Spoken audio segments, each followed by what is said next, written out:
Modern success is a bit like Santa. If you're a good kid and ask nicely, Santa will reward you. If you break the rules, you won't get any presents. And be prepared for angry people who feel threatened by your existence. Well, I broke the rules. I enjoyed a few presents along the way too, however. Presents like creative and financial freedom. Freedom to do what I want, when I want, to be happy, to own my own time, to not worry about money, promotions, quarterly reviews, long commutes, losing my job, pensions, company reorgs, memos, office politics, and Monday morning. Sweeter still, I didn't need to ask anyone's permission for those presents. Rather than a steady, secure life, I opted for the path less taken. I built up all my worldly middle-class trappings of success and then disposed of them all just because I could. Just because I wanted to remember what the story was that really got me excited. Sometimes the only thing that's real is pain. It's the pain I feel when suffering a bike climb in the French Alps. These are some of the toughest cycling roads in the world, with stunning views to boot. You're suffering, but your whole body is alive with emotion. I found this to be the opposite of the numb, comfortable, middle-class existence we too readily accept as our default life plan. Sometimes it's enjoying time with my family, even something as simple as finding a new noodle restaurant in Tokyo. The rest really doesn't matter. Now, many entrepreneurs will tell you it's all about execution and little about ideas, but ideas are the base of your business. So when writing the lean canvas, we will focus on ideas and getting the fundamentals right. That said, too many entrepreneurs spend too much time at the idea stage. Even if you're not ready, start executing, start shipping. Now, execution is about getting to the market fast and effectively. Often this is a compromise, fast or effective. But in startup terms, the sooner you execute, the better you become at it. Therefore, rather than thinking about fast or effective, rather than thinking about doing it now or doing it later on and having a better product or a more finished idea, it's better to do it now, because the sooner you do it, the better you can make that product, the more effective you can become. Hustle means spending your time on the things that will bring you customers. In many cases, hustle means getting out there. So hustle could mean writing 250 blog posts in a year. Whatever it is, customers won't come to you if you build a solution. You've got to hustle. You've got to get out there and find people. Peter Thiel, the legendary investor and entrepreneur, the man behind PayPal, amongst other things, in his book 0 to 1 makes a really important point for us entrepreneurs when thinking about our idea, and this: don't bet on developing a market. So don't get stuck on the idea. Sure, ideas are important, but execution is going to change everything anyway. So at this starting point, you want to focus on the ideas that are going to work for you. To some extent, your idea should be a reflection of your skills and capabilities, and we'll talk about what that means in a minute. And it also should depend on your insights and access to certain markets, and we'll talk about that as well. So step one is shortlisting your ideas. Remember that lean canvas? There's that box one, a small box for your idea or ideas. That's where we're going to write a few notes over this lesson. So get that lean canvas ready, pen and paper ready, so you can write something in. Start throwing down some ideas into that box. It doesn't need to be proper working sentences, just anything. Get moving, start pedaling the bicycle, get on the saddle. So much easier doing it that way than trying to get the perfect answer. What we'll do is we'll prioritize a short list of ideas in a small amount of time, and we'll prioritize that over spending a lot of time trying to find the right idea, execution, hustle. What do you need to be successful in a startup? Those three things: idea, execution, hustle. You don't need money, you don't need a business plan, you don't need an office, you don't need staff, you just need an idea, be able to execute that idea, and a bit of hustle. Hi, my name is Graham Brown, and I'm an entrepreneur, investor, startup advisor, and radio show host. And there's absolutely one thing I love more than anything else. that's helping entrepreneurs like you grow your businesses, because that's my passion. You know, I exited a business a few years ago and traveled the world for 3 years with my family. That's a mini retirement, as it's called. Absolutely fantastic, an amazing experience, you know, all different kinds of parts of the world that we traveled to, you know, to show my family the world, educate them about, you know, the bigger picture of what's out there, from, you know, the coral reefs of Fiji to the beautiful nature of New Zealand to the surf cultures of Hawaii and California and so on. Absolutely loved it.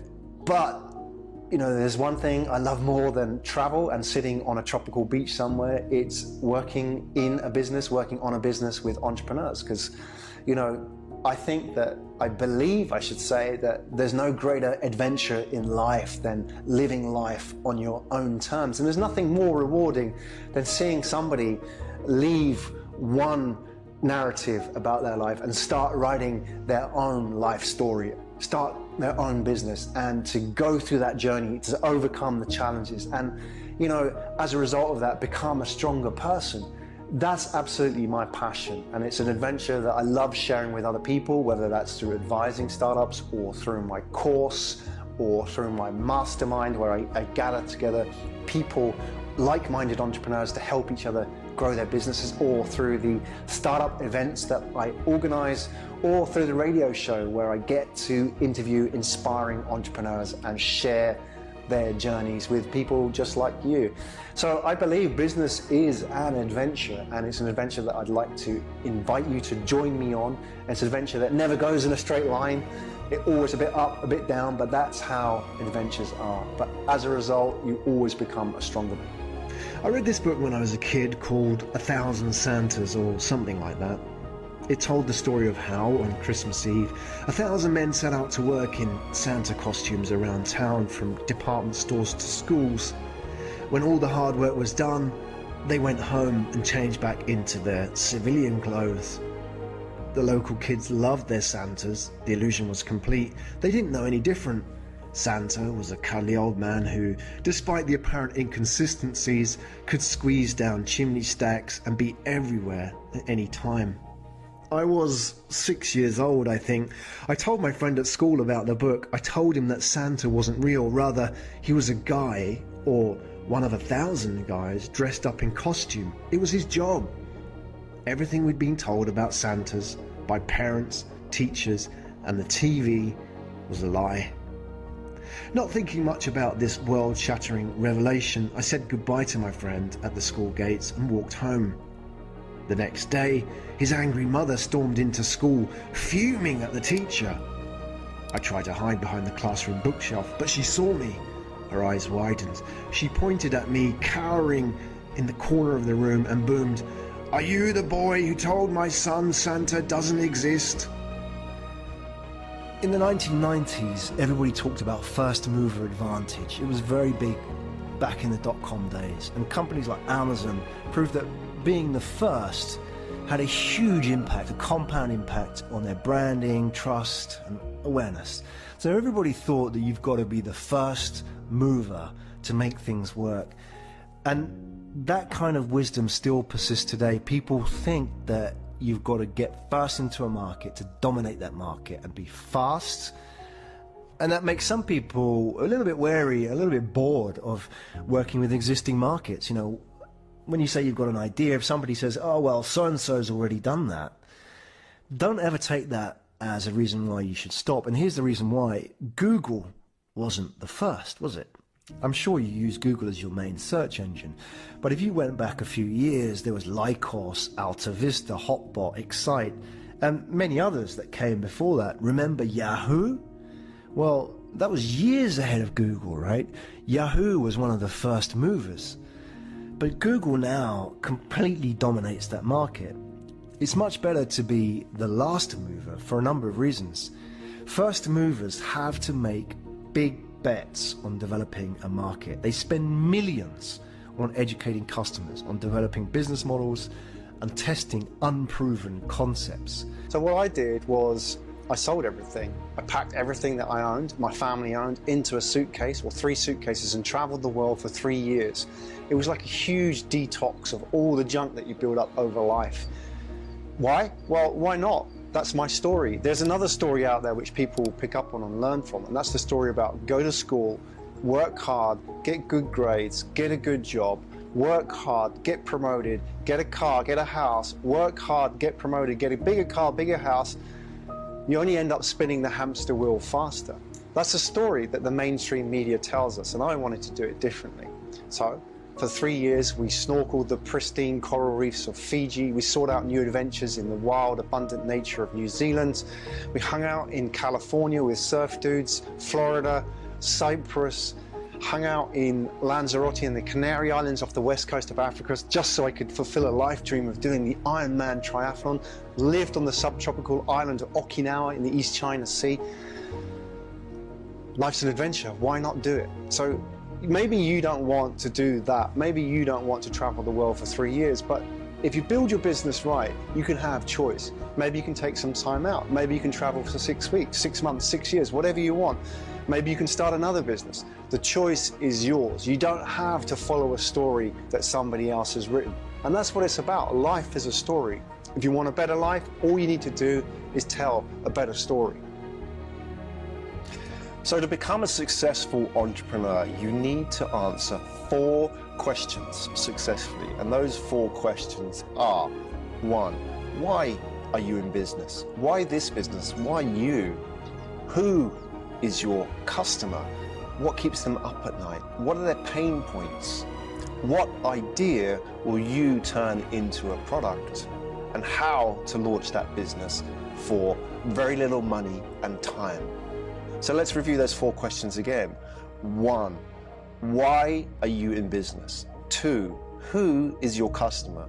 3, what idea will you turn into a product? And 4, how to launch the business with the minimum amount of time and money. Now, if you can answer those 4 questions successfully, you can build a business that will make you financially free and give you plenty of choice in your life. It's not rocket science. You only have to focus on answering those 4 questions. And the good news is, as I said earlier, success leaves tracks. So there are plenty of examples that you can follow to answer those 4 questions successfully. So, welcome back to the next step, where we're going to talk about developing your idea, or importantly, finding an idea and developing it. An idea that customers are going to love. So the idea is the starting point of your business, and although it's important, it's not the most valuable part of your business. That's why it's better to start with a half-baked idea and improve it with feedback than to wait until you get the best idea possible. So if you've only got kind of half an idea, start with that. That is enough to get started on the journey, rather than waiting for the perfect idea to pop into your head, or for some kind of inspiration that you think is going to change the world. Chances are you're going to change your idea anyway. The most important part of your business, as we've talked about already, is execution. Perhaps I became suspicious of adults and the stories they told when I learned about those Santas. I didn't believe in the success that my parents or teachers taught me. You know, study hard, get a good job, work hard, play by the rules, buy a house, start a family, get promoted, buy a bigger house, get promoted, buy a bigger car, and so on. This is what it means to be successful today. Secure, comfortable, and ultimately boring. I had money, but no car or house. I rented both. People thought I was crazy. They didn't get it. They'd get it if I talked about extending the house at the weekend or test driving a new Mercedes. Yep, that would fit in. But to me, that isn't success. That's a prison sentence. Both the big house and the car are nothing more than drains on our time and money. We become slaves to other people's agendas and less happier than our younger selves. Mainstream success, you see, is a story that we believe in. It's about living your life according to other people's agendas. Like the Santas, it's a comfortable lie we tell to keep us all playing along with the game. But you can stop believing the day you start writing your own rules. Redefine success on your own terms. Real success is fill the blanks.